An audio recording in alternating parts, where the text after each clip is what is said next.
อกบอกอายมาจัดให้สีดอกแล้วบอกฮักกุหลาบงามคักที่อายมอบให้เป็นตัวแทนจากใจอายฮักแทนสีเลยสีเลยสีเลยสีเลยสีดอกกุหลาบแดงแดงมอบให้น้องลาคำแพงของอายให้น้องสีดอกแล้วบอกฮักจิตใจนะคัดกุหลาบของอายสีดอกมันคงสมใจน้องอีหลีสีเลยสีเลยสีเลยสีเลยสีดอกนะคนดีกุหลาบสีดอกนี้ที่อายมอบให้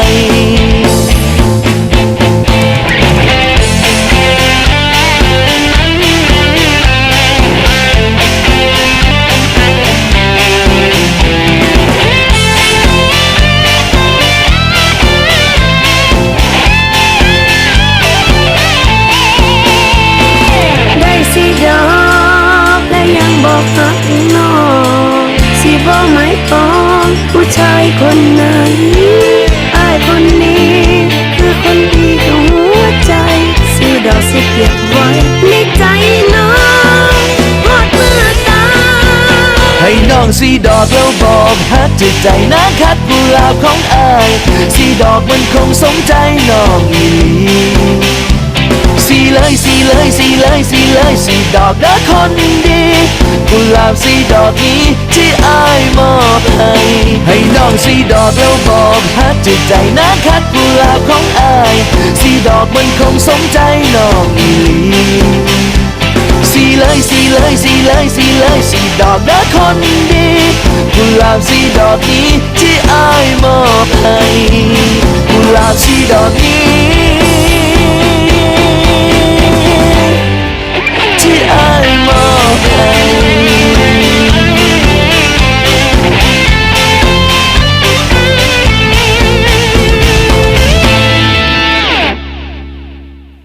ด้วยความเมาจึงทำให้เรามาเจอกันเหตุการณ์ในวันนั้นฉันยังจำฝังใจ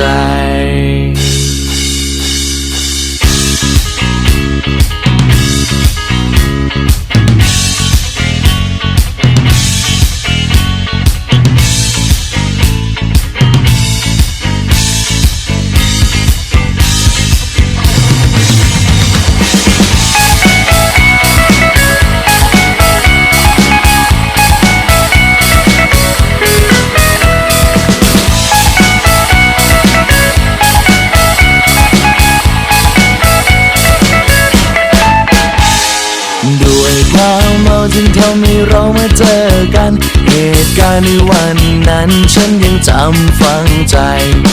ฤทธิ์ของดีกรีมันทำให้ใจเราหวั่นไหวยกแก้วเดินตรงไปวันนี้เป็นไงเป็นกันความเมามันเริ่มมาไม่เกรงกลัวอะไรทั้งนั้นสองเราจ้องตากันคืนนี้ฉันต้องเป็นแฟนเธอเมาจนเซตะโกนออกไปว่ารักแรกเธอว่าเมาทำเราจนเบลอเห็นว่าเธอคือคนในฝันเจอกันไม่ทันเท่าไรใจมันลอยไปหาเธอเธอเองก็คงจะเบลอเห็นฉันแล้วเธอก็เพลิดใจ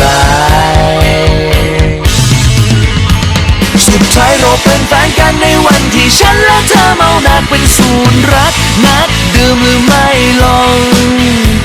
สุดท้ายเราเป็นแฟนกันแบบเธอและฉันก็ยังงงถึงได้กันตอนเมาประคองรักกันตลอดไปสุดท้ายเราเป็นแฟนกันในวันที่ฉันและเธอเมาหนักเป็นศูนย์รักนักดื่มหรือไม่ลง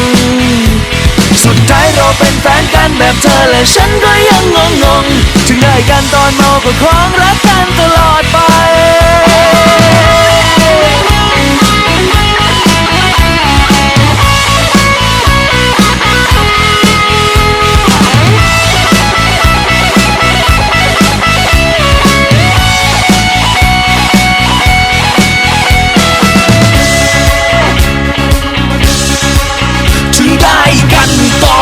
ข้าก็รักเจ้าเหมือนจีบมานานอย่าไปสนอดีตคืนนั้นอย่าเอามันมาใส่ใจต้องขอบคุณความเมาทำให้รักเราเดินทางมาไกลคืนนั้นความเมาพาไปแต่วันนี้ใจพามา เจอกันไม่ทันเท่าไรใจมันลอยไปหาเธอ เธอเองก็คงจะเบลอเห็นฉันแล้วเธอก็เพลอใจ สุดท้ายเราเป็นแฟนกันในวันที่ฉันและเธอเมาหนักเป็นศูนย์รักนักดื่มหรือไม่ลงสุดท้ายเราเป็นแฟนกันแบบเธอและฉันก็ยังงงที่ได้กันตอนเมาก็คงรักกันตลอดไปสุดท้ายเราเป็นแฟนกันในวันที่ฉันและเธอเมาหนักเป็นศูนย์รักนักดื่มหรือไม่ลงสุดท้ายเราเป็นแฟนกันแบบเธอและฉันก็ยังงงถึงได้กันตอนเมาก็คงรักกันตลอดไป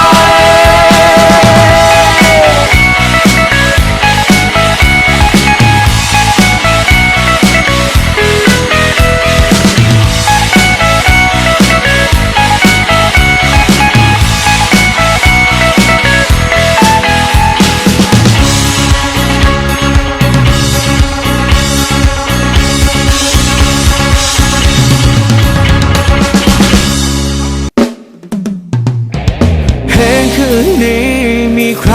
ว่างไหมออกมาเจอกันหน่อย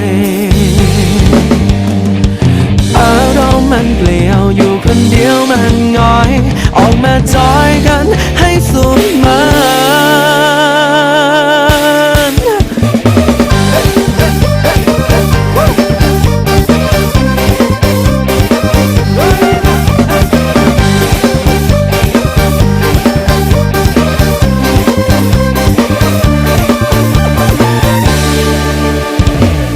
อยู่คนเดียวก็วุ่นตัววายอยู่ไม่ติด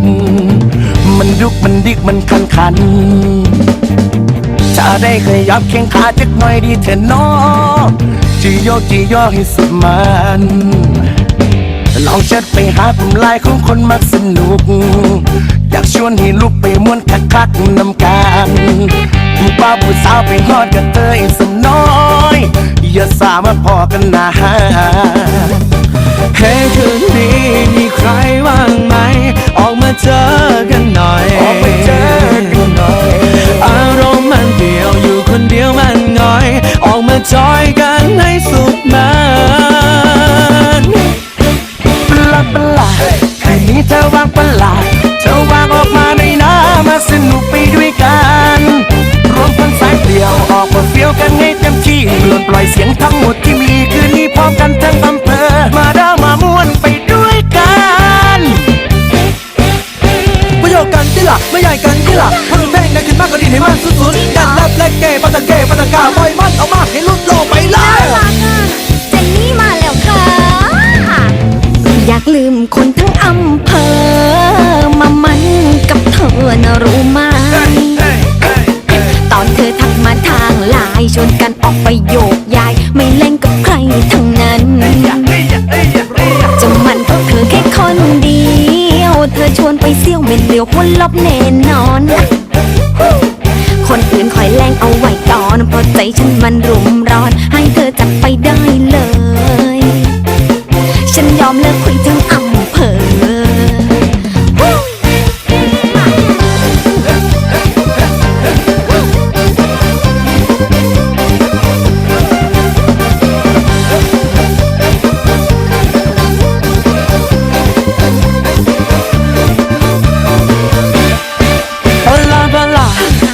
เธอวางประหลาดเธอวางออกมาหน่อยนะมาสนุกไปด้วยกันรวมคนสายเดี่ยวออกมาเฟี้ยวกันให้เต็มที่ปลดปล่อยเสียงทั้งหมดที่มีคืนนี้พร้อมกันทั้งอำเภอมาด้ามาม่วนไปด้วยกันอยากลืมคนทั้งอำเภอมามันกับเธอนะรู้ไหมตอนเธอทักมาทางไลน์ชวนกันออกไปโยกย้ายไม่เล่นกับใครทั้งนั้นจะมันกับเธอแค่คนเดียวเธอชวนไปเซี่ยวเม็ดเดียวคนลบแน่นอนคนอื่นคอยแรงเอาไว้ก่อนเพราะใจฉันมันรุมร้อนให้เธอจัดไปได้เลยฉันยอมเลิกคุยทั้งอำเภอ